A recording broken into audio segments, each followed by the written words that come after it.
नमस्कार साथियों, कैसे हैं आप सभी। उम्मीद करता हूं कि आप स्वस्थ होंगे, सुखी होंगे और प्रसन्न होंगे। इस अष्टावक्र गीता की धारा में आपका स्वागत है।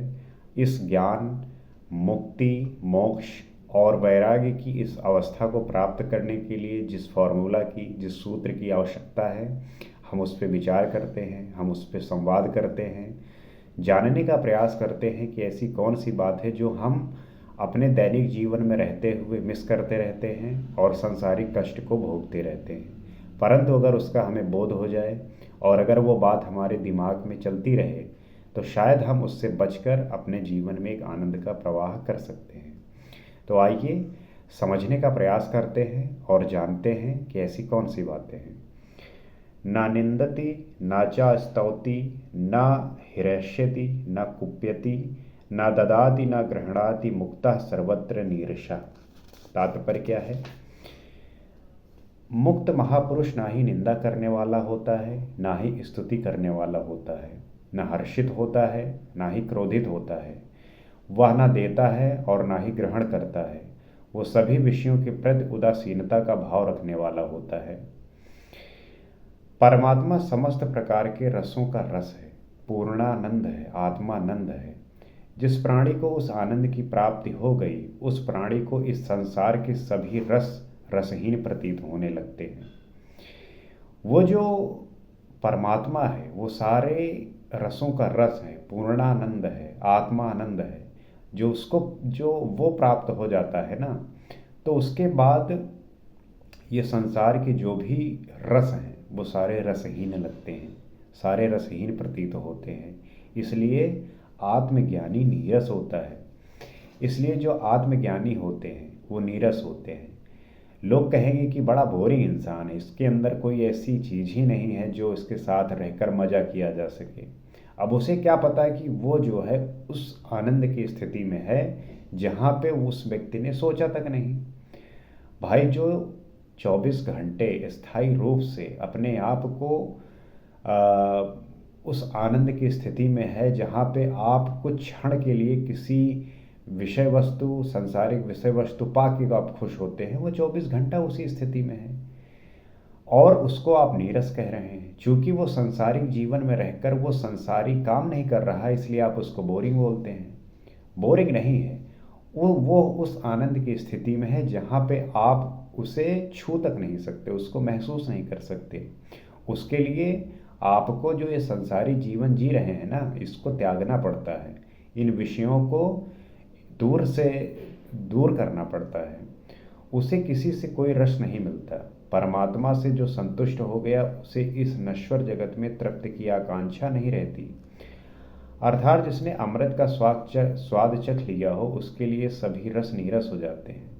जिसने अमृत पान कर लिया हो उसके लिए फिर इस संसार में कितनी भी स्वादिष्ट आप मदिरा पिला दीजिए, कोई भी ड्रिंक पिला दीजिए, कुछ भी आप चखाइए या उसको स्वाद दिलाइए, उसके लिए वो सब नीरस है, बेकार है। अगर इस जगत में सुख होता, शांति होती, इसमें आनंद होता तो मनुष्य परमात्मा को नहीं ढूंढता। कहने का तात्पर्य यह है, यही बताना चाहते हैं कि अगर इस जगत में सुख होता, शांति होती, आनंद होता तो मनुष्य परमात्मा को नहीं ढूंढता। अक्सर देखिए कि हर घर में पूजा पाठ चल रही है, हर घर में प्रार्थना हो रहा है, हर कोई जो है मंदिर बनाए हुए है। क्यों बनाए हुए हैं भाई? अगर संसार से आपको इतना आनंद मिल रहा है तो भगवान के पीछे क्यों भाग रहे हैं? उस परमात्मा को आप क्यों प्राप्त करना चाहते हैं? अगर यही सारी चीज़ें आपको सुख प्रदान कर रही है तो क्यों जो है आप जो है भगवान को लिए घूम रहे हैं? इसका यही मतलब है कि सांसारिक वस्तुएं आपको संतुष्ट नहीं कर पा रही हैं, आपको शांति नहीं दे पा रही हैं, आपको सुख नहीं दे पा रही हैं। इसलिए आप परमात्मा को ढूंढते हैं। फिर धर्म का कोई महत्व तो नहीं रहता, व्यर्थ की बकवास रह जाती है। फिर तो वही हो गया ना कि ये जो धर्म है और इसमें इस धर्म के जो पाखंडी लोग हैं, जो अपने बातों से आपको उलझाए रहते हैं, इस उलझन से आप जो है निकलेंगे और आपको जो है सच में और जानने का जो है एक मार्ग मिलेगा। इस संतुष्टि की खोज ही धर्म है। धर्म इस चेतना को प्राप्त होने का विज्ञान है। धर्म कोई धर्म का मतलब है विज्ञान। धर्म का मतलब है कि आपको सिद्धार्थ से गौतम बुद्ध बना दे। धर्म का मतलब है कि राम को भगवान राम बना दे। तो धर्म जो है आपको कन्वर्ट करता है आपके अंधकार से प्रकाश में। आपका जो अंधकार है वो जो है कन्वर्ट हो जाए प्रकाश में, रोशनी में। तो वो होता है धर्म। धर्म का ये मतलब नहीं कि आप आंख मूंद कर कुछ भी फालतू का काम कर रहे हो, ये धर्म नहीं है। ये अगर जो कर रहा है ये पाखंड है, ये जो है अंधविश्वास है।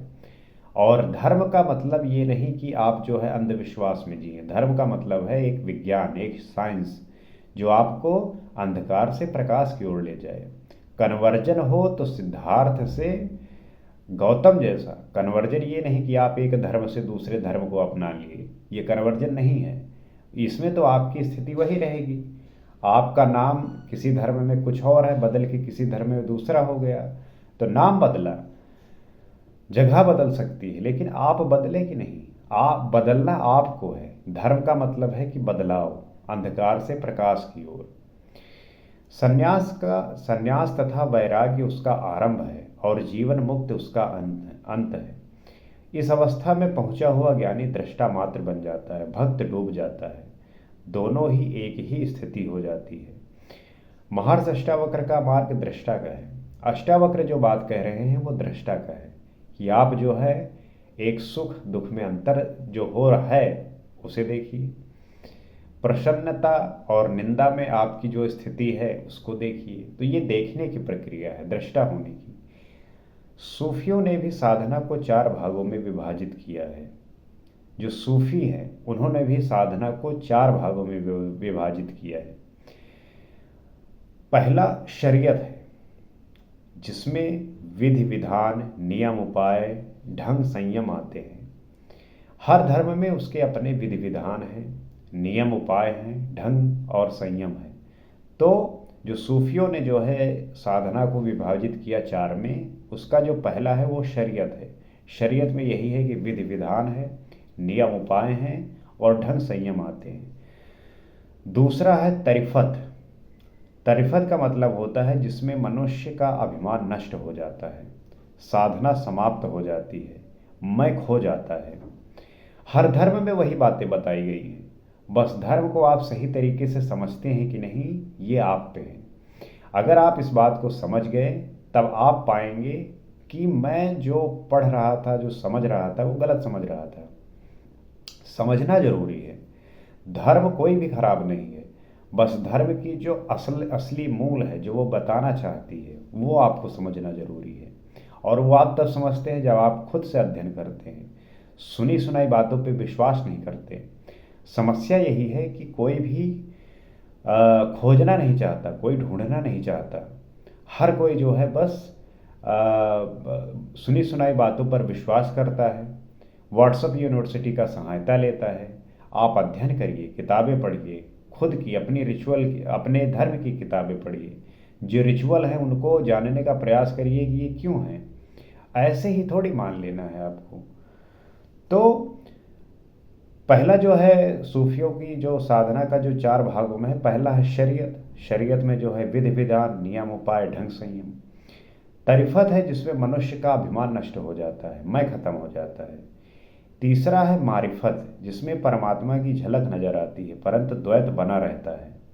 मारिफत में परमात्मा की झलक तो आ जाती है परंतु द्वैत बना रहता है। द्वैत मतलब कि मैं और परमात्मा अलग अलग है, ये द्वैत बना रहता है, इसे कहते हैं मारिफत। चौथा है हकीकत, जिसमें अध्यात्म की अनुभूति होती है, सिर्फ ब्रह्मा सत्य ही रह जाता है, ये लक्ष्य की उपलब्धि है। और जो लास्ट है वो है हकीकत। हकीकत का मतलब यही है कि आप जो है उस ब्रह्मा, जो ब्रह्म है वही सत्य है, आप उसी को आप उससे जो है आपका मिलन हो जाता है। तो ये सूफियों ने भी साधना के 4 जो है 4 भागों में विभाजित किया है। पहला कौन सा? शरीयत। शरीयत में क्या होता है बताया आपको। दूसरा है तरिफत, तरिफत के बाद मारिफत और मारिफत के बाद हकीकत। तो हर धर्म में उस परमात्मा को, उस ब्रह्म को पाने के जो है साधन है। साधना है, उसको अपनाकर आप जो है ब्रह्म को पा सकते हैं। यही जीवन मुक्ति की अवस्था है। ऐसा मनुष्य सर्वत्र उसी एकत्व की अनुभूति करता है जिससे वो निंदा करता है, जिससे वो ना निंदा करता है, ना स्तुति, ना हर्षित होता है, ना कोप करता है, ना देता है, ना ही ग्रहण करता है। स्वाभाविक रूप से स्वयं से जो मिला है वही ले लेता है। वो किसी भी जो सांसारिक जीवन में व्यक्ति किसी अवस्था को पाता है ना, वो उससे अलग हो जाता है। जैसे कि वह तो ना निंदा करता है किसी की, ना स्तुति करता है, ना हर्षित होता है, ना कोप करता है, ना देता है, ना ही ग्रहण करता है। स्वाभाविक रूप से स्वयं से जो मिला है बस वही ले लेता है। किसी भी प्रकार का आग्रह नहीं करता। यदि मेल हो जाए तो ले लेता है, और यदि नहीं मिलता तो इसको प्राप्त करने की इच्छा नहीं करता। जो मिल गया बस उसी में संतुष्ट। वासना तथा अहंकारवश कोई कार्य नहीं करता। जो वासना तथा अहंकार से मुक्त होते हैं वही जीवन मुक्त भी होते हैं। जो अहंकार और वासना से मुक्त होते हैं वही जो है इस मोह और मोह से जो है मुक्त हो जाते हैं। तो ये जो है अवस्थाएं हैं, ये जो है जानने का विषय है। सानुरागम स्त्रियम दृष्ट्वा मृत्यु वा सम उपस्थितम अविहल मनः स्वस्थो मुक्त एवं महाशया। आंखों में प्रेम लेकर सुंदर स्त्री खड़ी हो या फिर साक्षात मृत्यु सामने देखकर जो महाशय अविचल मन और स्वस्थ रहता है वो निश्चित रूप से मुक्त होता है। अब यहाँ पे परीक्षा हो रही है कि मुक्त आप किस अवस्था में हैं।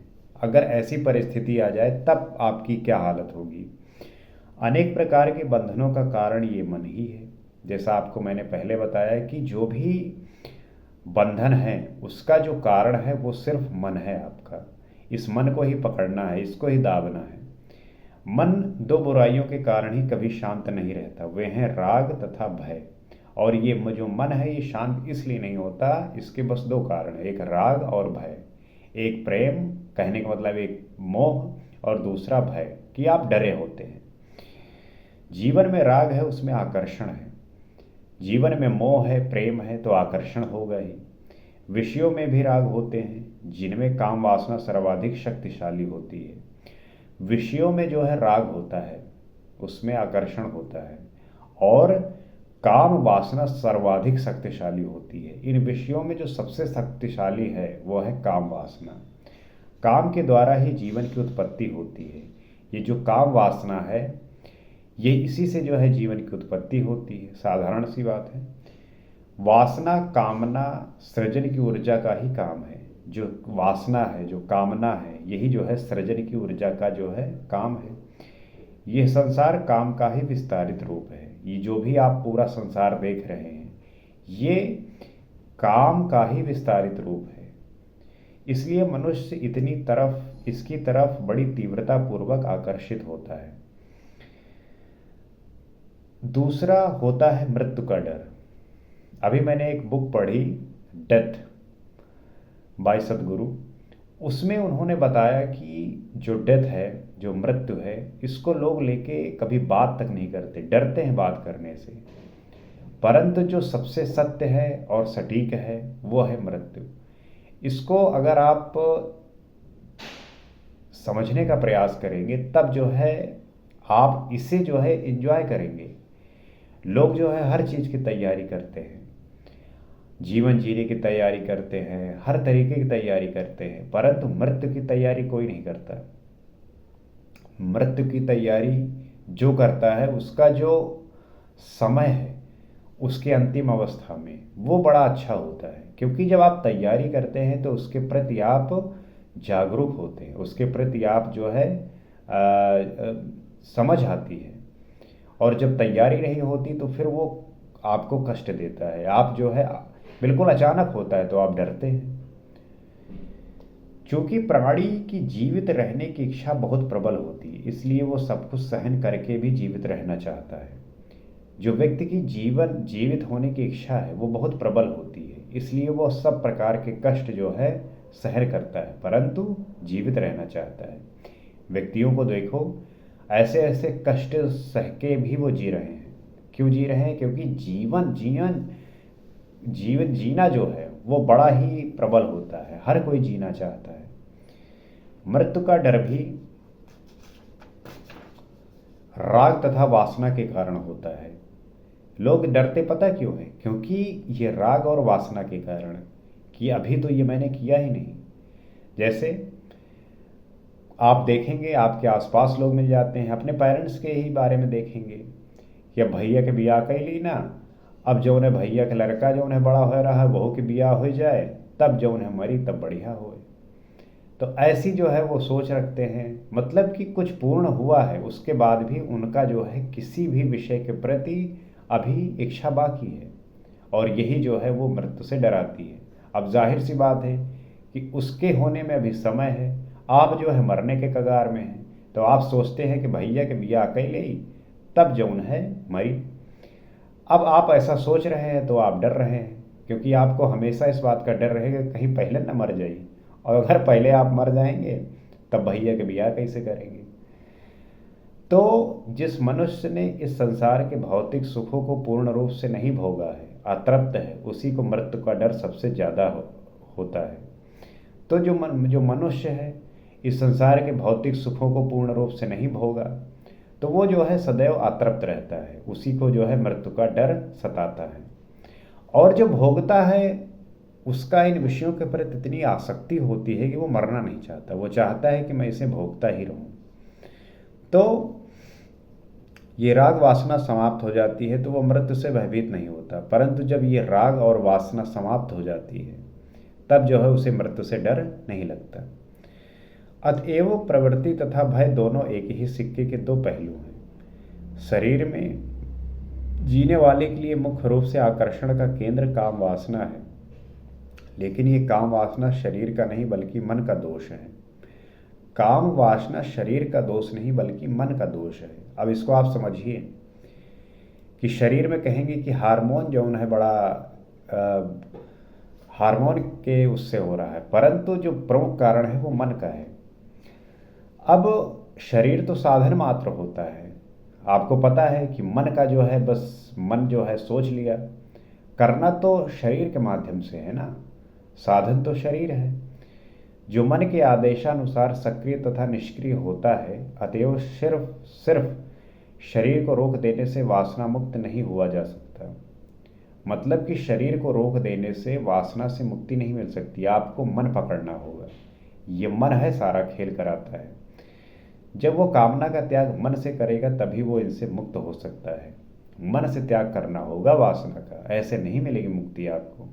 आप सोचिए कि शरीर से मैं कुछ ना करूं, परंतु आपके मन में अगर विचार आ रहे हैं तो ये खतरनाक है। जब वो कामना का त्याग मन से करेगा तभी वो इससे मुक्त हो सकता है। ऐसी भय से मुक्ति प्राप्त करने के लिए मन का ही सहारा लेना पड़ता है, तभी मुक्ति मिल सकती है। अब इसका जो साधन है वो मन ही है, मन को सही जगह साधना पड़ेगा। है वही एक, वही आपको सही कराएगा गलत कराएगा ये आपकी बुद्धि करेगी डिसाइड। महर्षि अष्टावक्र कहते हैं कि आंखों में स्नेह लेकर खड़ी हुई सुंदर स्त्री को देखकर तथा निकट में उपस्थित मृत्यु को देखकर जिस ज्ञानी महापुरुष का मन व्याकुल नहीं होता और ना ही शरीर तथा मन में किसी प्रकार का कोई विकार पैदा होता है, वही व्यक्ति पूर्ण रूप से मुक्त कहलाता है। आंखों में स्नेह लिए हुई स्त्री अगर आपके सामने खड़ी हो और मृत्यु निकट हो, तो अगर ऐसे इस प्रकार को देखते हुए ज्ञानी पुरुष का अगर मन व्याकुल ना हुआ हो, शरीर में और मन में किसी प्रकार का विकार न उत्पन्न हुआ हो, तब समझ लीजिए कि वो मनुष्य जो है ज्ञान को प्राप्त हो गया। बल्कि मन का विकार रहित होना अनिवार्य होता है, सिर्फ शरीर से विकार रहित रहना ही पर्याप्त नहीं होता। जो मृत्यु से भयभीत होता है वो मुक्त नहीं है, अपितु वासनाग्रस्त है। इसलिए मन का सभी प्रकार के दोषों से रहित होना ही मुक्ति है। मन का सभी प्रकार के दोष, जितने भी दोष हैं, उस मन के जो है उन दोषों को रहित करना है, तभी जो है मुक्ति प्राप्त हो सकती है। तो मुक्ति का मार्ग यही है कि अपने मन और मन से जो कनेक्टेड आपके शरीर के द्वारा किए हुए कार्य हैं उन पे जो है उसको साधना है। ये प्रक्रिया जटिल तो है एक संसारी पुरुष के लिए, परंतु नामुमकिन नहीं है। वो साधना से, तप से, योग से, ध्यान से कर सकता है और परम ब्रह्म परमात्मा को पा सकता है। इसी आशा से, इसी उम्मीद से मैं आपसे ये हमेशा जो है कहता हूँ कि इसको आप धारण कर सकते हैं, इसको जान सकते हैं, समझ सकते हैं और पा सकते हैं कि हमारे दुखों, चिंताओं, परेशानियों का कारण क्या है। जिस दिन आप ये बात समझ जाते हैं, जान जाते हैं, उसी दिन आपका जो ये अज्ञानता है, मूर्खता है, इससे जो है छुटकारा मिलना प्रारंभ हो जाता है। और बहुत सारे ऐसे व्यक्तियों को मैंने देखा है जो परेशान हैं, दुखी हैं और उनके जीवन में ये सब चुनौतियां हमेशा बरकरार हैं। उन चुनौतियों से कैसे निकलें, कैसे उन्हें जो है ये ज्ञान प्राप्त हो, ये हमारा और आपका जो है साथ में मिलकर काम करने का विषय है। आप उन तक ये बात पहुंचाइए, उन्हें बताइए कि ये बातें हैं, अगर इसको आप साधते हैं, इसको अगर आप जीते हैं, तब आपके आधे से ज़्यादा जो परेशानी है वो अपने आप ख़त्म हो जाएंगी और उनको जो है एक आनंद की और प्रसन्नता की अनुभूति होना प्रारंभ होगी। उनके जीवन में एक नया उमंग आएगा, एक नई रोशनी आएगी, जिससे उनके जीवन का जो अंधकार है वो नष्ट हो जाएगा। इसी आशा के साथ आपसे मैं उम्मीद करता हूँ कि आपको जो है ये बातें पसंद आ रही होंगी और आप जो है इन बातों को धारण करके अपने जीवन की सारी चुनौतियों को, सारे कष्टों को दूर कर रहे होंगे। अगले एपिसोड में हम और बात करेंगे और बातों को समझेंगे। आज के लिए इतना ही। नमस्कार।